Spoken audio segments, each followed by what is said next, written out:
नमस्कार साथियों, मैं आप सभी का हार्दिक स्वागत करता हूं। आज की इस महत्वपूर्ण प्रेस वार्ता में कांग्रेस परिवार के वरिष्ठ नेता आज उपस्थित हैं।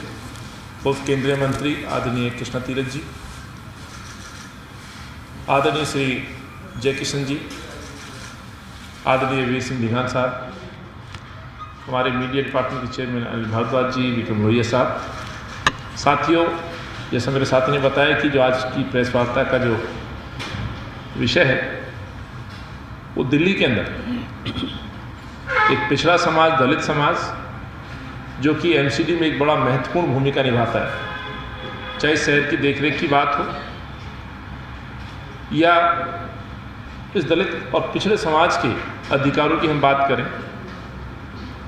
ये समाज पिछले लगभग 15 सालों में, खास तौर से जब नगर निगम की बात आती है तो बड़ा अन्यायपूर्ण व्यवहार ये भाजपा के साथ ये महसूस करते हैं। और लगभग 8 साल पहले अरविंद ने जिस तरह से इनकी भावनाओं के साथ एक तरह से खेल खेलने का काम किया, वो किस तरह से जब 2013 में आए तो इनके न केवल एक प्रतीकात्मक जो चुनाव चिन्ह इन्होंने बनाया, झाड़ू, स्वाभाविक है एक गरीब तबका, एक दलित समाज जो खासतौर से शहर की साफ सफाई की जिम्मेवारी लेता है, ध्यान रखता है, तो बड़ी साजिशपूर्ण, मैं साजिशपूर्ण इसलिए कह रहा हूँ कि अरविंद की हर बात में एक साजिश नजर आती है, सियासत नजर आती है। सियासतपूर्ण तरीके से उनकी भावनाओं को आज मैं कह सकता हूँ आहत किया।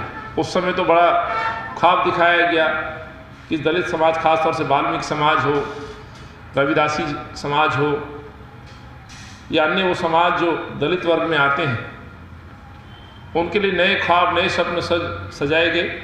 लेकिन 8 सालों बाद जब देखते हैं तो इस समाज को जो कांग्रेस के समय, शीला जी के समय जो अधिकार मिलते थे, आज उनमें भी कटौती कर दी गई। मेरे वरिष्ठ साथी साक्षी इस बात के लिए, जब शीला जी का विधानसभा का सत्र शुरू होता था दिल्ली का, तो ये अपने समाज के अधिकारों के लिए लड़ते थे। कई बार अपनी मुख्यमंत्री से सवाल पूछ लिया करते थे।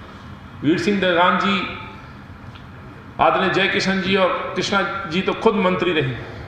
कई बार ऐसे मौके मैंने देखे हैं जब अपने इन समाज और दलित वर्ग के लिए ये कांग्रेस परिवार से अपना हक लेने के लिए उन घोषणाओं की याद दिलाते थे। डिपार्टमेंट मेरे पास ही था। और अफसोस इस बात का है कि आज अरविंद के सामने एक विधायक दलित समाज का आज अपने हक के लिए कोई बात नहीं करता है, इनके हक की लड़ाई नहीं लड़ता है।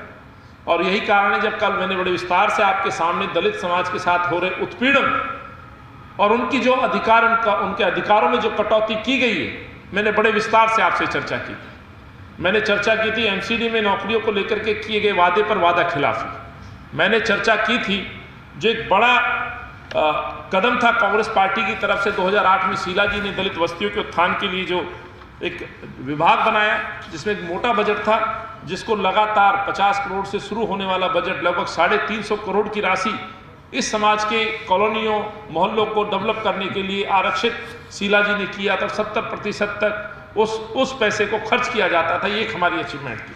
लेकिन 2022 आते आते जिस तरह से जो एससी सब प्लान जो मैं बात कर रहा हूँ, उस प्लान के तहत जो डेवलपमेंट होते थे, कांग्रेस के समय के अनुपात को जो हम आज के अनुपात से हम बात करते हैं, प्रतिशत में बात करते हैं, तो जो राशि डेवलपमेंट के लिए बढ़ाई गई थी, अफसोस होता है कि 2013 से 22 के बीच में मात्र 100 करोड़ रुपए बढ़ाए गए, जबकि 2008 से और 13 के बीच में 50 करोड़ से 350 करोड़ की आरक्षित राशि कांग्रेस पार्टी ने की थी। और जब हम इन कॉलोनी में खर्च करने की बात करते हैं तो लगातार, चाहे 2015 हो, 16 हो, 17 हो, नील, एक पैसा खर्च नहीं होता है। ये दर्शाता है केवल बातों में अरविंद ने इन समाज के उत्थान की बातें की, जो पहले से इनको अधिकार मिल रहा था उसमें कटौती की। इसलिए कल कई विषयों पर मैंने चर्चा की और मैंने ये बताया किस तरह से सरकार ने कुठाराघात किया है, विश्वासघात किया है, धोखा दिया है, ना केवल आम आदमी पार्टी के बल्कि भाजपा के 15 साल के कुशासन ने, जिसने वादा किया था कि पक्की नौकरी दूंगा, और अपने मैनिफेस्टो में आज पक्की नौकरी का वादा भी उन्होंने डिलीट कर दिया। इसलिए मैं आज आपके बीच, जैसे मैंने कल कहा था, कल हमने उनकी उस निकम्मेपन को, उस वादा खिलाफी धोखे को मैंने उजागर किया था और साक्ष्यों के साथ आपके बीच उपस्थित हुआ था। आज हम कांग्रेस परिवार की तरफ से एक मैनिफेस्टो में एक उस अंग को आपके साथ शेयर कर रहा हूं, उस बिंदु को आपसे शेयर कर रहा हूं जो हम अपने इस दलित वर्ग के साथियों के लेकर के लिए आ रहे हैं। उनके